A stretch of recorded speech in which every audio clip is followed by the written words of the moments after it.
Welcome, I'm Darren, and I'll be your guide today as I rank the 1991 baseball card insert designs. And baseball in 1991 was in an interesting place because it had always been the foundation of sports cards and really of trading cards for decades.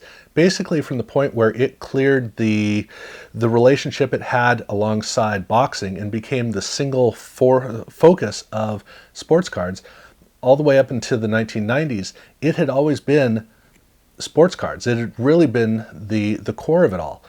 And football and basketball and hockey were kind of like afterthoughts in comparison. And Topps always worked best when it had competition. When it didn't have competition, it just kind of churned out cards every year and didn't really do anything special. And so it got a lot of motivation in the 1980s when Donruss and Fleer both started to compete with them. But they didn't get really too heavy into innovation because they were all still doing kind of the same thing. By the end of the decade, things were going to change very quickly. However, not in baseball, because with baseball, it was still those three companies as well as Score. And there really wasn't much else going on in baseball. It was just the same people competing against each other. However, over in basketball and in football, and to a lesser extent in hockey, there were a lot of new companies that were coming in that were competing and were incredibly innovative because they had to make their presence known. They had to earn their place in the hobby. So where in basketball and football there was a lot of innovation going on, in baseball it was still kind of sluggish. There was innovation, but the innovation wasn't really cutting edge. It wasn't really dynamic. It was very incremental. So for 1991 with inserts, it was kind of more of the same. There was a little bit of evolution, but it wasn't at the same level as you would see in the other sports. So this list, this ranking is not the most exciting ranking ever, but it still has some pretty good inserts. So this is what we're going to be looking at, and I don't want to look at the inserts which are basically just the regular cards that have a different number. I don't like that kind of an insert card, and so I don't want to waste my time with it. But it's kind of ironic that I say that because I'm starting off with the Donruss Grand Slammers.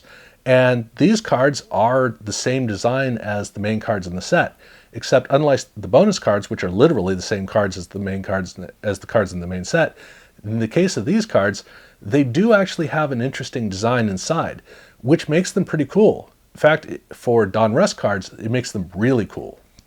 Now, the problem that Donruss had here at this time was they were trying to make cards that were really exciting for kids. And so they had streamers and confetti. That was the concept of the cards that they designed. They're very, very flashy, very colorful, a lot of fun, but they don't have any longevity. These are not the cards that you think of when you think of a serious sports card. So unfortunately, they didn't have card designs that were really strong and would hold up.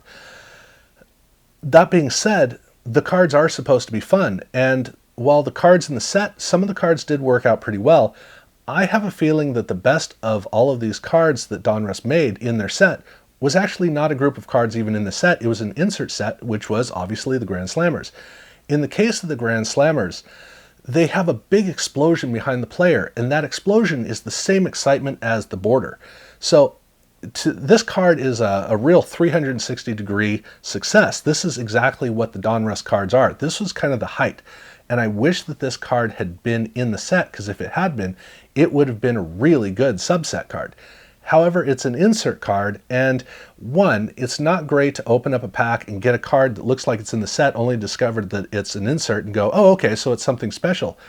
Because you're losing out on the opportunity to experience something really different, really special, something that stands on its own. It fails to do that.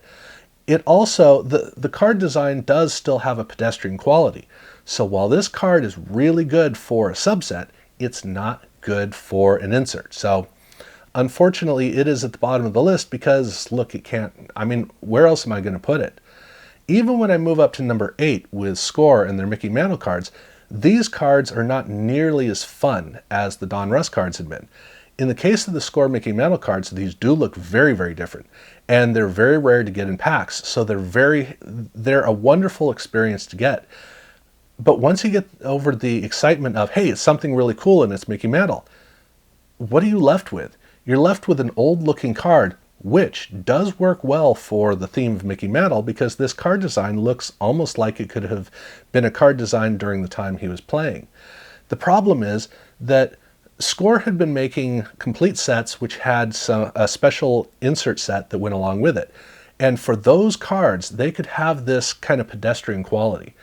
But for straight out of a pack, I mean, come on, you got to, it has to look really exciting and dynamic and exciting and thrilling, and it's got to really hold up. This card doesn't. It just kind of sits there, and that's the unfortunate thing about it. The only reason I like this better than the Grand Slammers is because it does look different. It actually looks special, but it's boring, really, really boring. And let's face it, that's one thing the Grand Slammers cards is never going to be referred to as. Now, Donruss did make an actual insert card that stood alone as an insert card, which was their Donruss Elite cards. And this is one of those really innovative cards because it has foil around the outside, which there were other companies that were doing this, but they did have, in baseball, that was very, very unique. But it had serial numbering on the back, and not just written on serial numbering, because there had been cards before that had had individual serial numbering. But this had a very formal presentation of stamped on serial numbering. This was very, very official. And so it was a highly innovative card in that particular way, but in every other way, it really wasn't. This is the same card stock as the main cards in the set. So the front, where you'd like it to be glossy or semi-glossy, it's not that at all. It has a normal rough finish, and on the back, it has a papery finish. So the card, when you look at it with the gold foil around the outside, and then it has the marble on there, which are, I think they wonderfully complement each other, it really wants to be something special.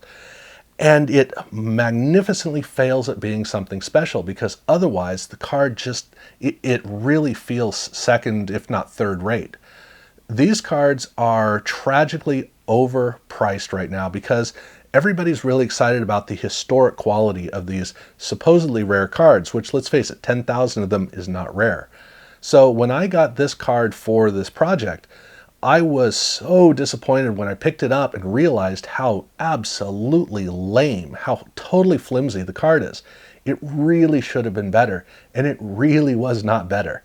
So this to me is one of the biggest disappointments of 1991. They were swinging for the fences, and it was like they were doing it with their eyes closed. It really didn't work out well. Now, Upper Deck was kind of ahead of the game compared to just about everybody else. They were making good card designs. They were making very professional cards. They had all of the things together to make great cards. And in fact, they were already starting to get to that point. It wouldn't be until basketball that they would finally make their first great card. But they had an insert set, which was their baseball heroes, or really their heroes set, that was across all the sports. Every sport had its own series. And those insert cards looked really good, except in baseball. Now, in basketball, I've already talked about how much I don't like the circle, so I'm not going to talk about that with baseball. But at least in basketball, they had wood grain as the border area around the shot of the player. In hockey, they had a really cool shield, and then they had the way that card was done looked really good. In football, it had its own dynamic quality. But in baseball, they have the brown of dirt, not even brown, tan. They have dirt around the base. And here's what's really weird. They didn't even make a home plate base for the cutout for the player. Had they done that, it would have been actually a really cool concept. Would not have looked great, but at least it would have been a great concept, and it would have had that going for it. This doesn't even have that. The first set they had done was in 1990, and it looked old, it looked kind of traditional, it looked like it had potential to be a modern card if they had taken the time to try to make it a modern card. This looks like they're attempting to make a modern card, and it doesn't look anywhere near as good as the previous year. The baseball set, here's one of the problems. Okay, so the main set is Nolan Ryan. All right, so you got the Rangers with the red and the blue. You've got the Houston Astros with the red, orange, yellow, and blue.